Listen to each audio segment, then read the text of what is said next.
My bloody wedding. My most embarrassing moment, really. Thoroughly shameful, disgusting behaviour. And unfortunately it's passed over into legend. And the amount of people who actually claimed to be there. I mean, there was probably 50 people there. But yeah, well, it was the first time I met Ian, really. I met Ian once before in Cardiff, a place called Claude Place. And he was friends of friends. And we sort of hit it off because of Radio Tirana. Ian was a big fan of Radio Tirana, which was the Albanian communist propaganda in radio arm. It was absolutely bloody atrocious. Anyway, Ian was well into them, so was I. And the next thing I know, Stella says, "Oh, Ian's coming to the wedding." You don't really want to know this, do you?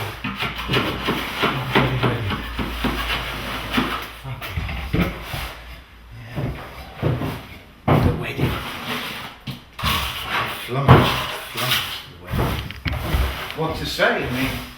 So what was the day like? Well, it was very drunken. We all started off in what was then the Atlantic, which is now the Dog Star. It became apparent that there was going to be a lot of people there. I turned up and we weren't exactly conventional people, me and Martha. So Martha was in the black suit and tie. And I was in the dress, really. I was sort of a blonde skinhead, I think, at the time. Badly tattooed, because all the parents and everything had come down. Well, he turned up in the pub in this bloody dress. With much hilarity, and then of course it became apparent we'd forgotten the ring. And on the way to the bloody wedding there was all his mum and dad, Gran, and sisters, cousins, family, friends, everybody all sitting outside the registry office in their finery. Mum had a new hat and everything, and of course so did I. My sister had a new dress, and of course so did I. And it wasn't really very nice to them to see them all. Basically me and 40 bloody hoodlums turning up, you know what I mean? And then it just went bad to worse. Kelvin, I think it was, had to get the ring. And he said, "Oh yeah, I'll get a ring. And just opposite the thing, there was one of those penny sweet machines, you know? And of course, they had rings and bubble gums and little whistles and everything, little toys inside the thing, and it was there for, "Oh, I'll get a ring. And he just kept shaking it, no ring coming on, and he's banging it. Finally, he gets a ring, a little plastic ring. And he just comes into the wedding just in time, because we were actually looking for a coat for him, you know, in the thing. And Mum was obviously in tears, poor thing. And then, of course, Martha turned up, and I hadn't seen the bride beforehand. She was beautiful with her veil and her black suit. It was horrible. Anyway, then the parents all went off to this party. The party was at Jack and Diane's. They had a squat in the barrier block. And there was two sorts of, you know, there was the meat meal and there was the vegetarian meal, which of course was chickpeas. Unfortunately, the meat meal was chickpeas too. But Diane had basically, and Jack had this big argument, and Diane had chosen the moment of our wedding to decide to cut her wrists. So all the family had actually, well, I suppose everybody had piled back to Diane's except for me, because I went off with Stella, unfortunately. And of course, when they discovered that Diane had slashed her wrists, they decided to come to the squat. And they discovered me in bed with Stella, which was, I suppose it was alright actually, if I remember right. I'm most ashamed of it, to be honest.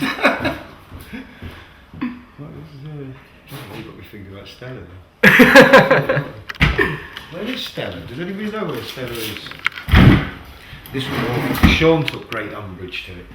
And he got very upset, and it was the first class war conference a few weeks later. Of course, me and Sean came to blows, which I think was the highlight of the meeting. It certainly was for me.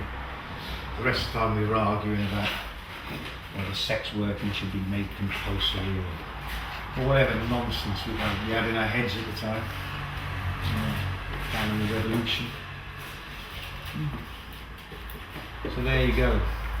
The story of the wedding. Not my finest moments.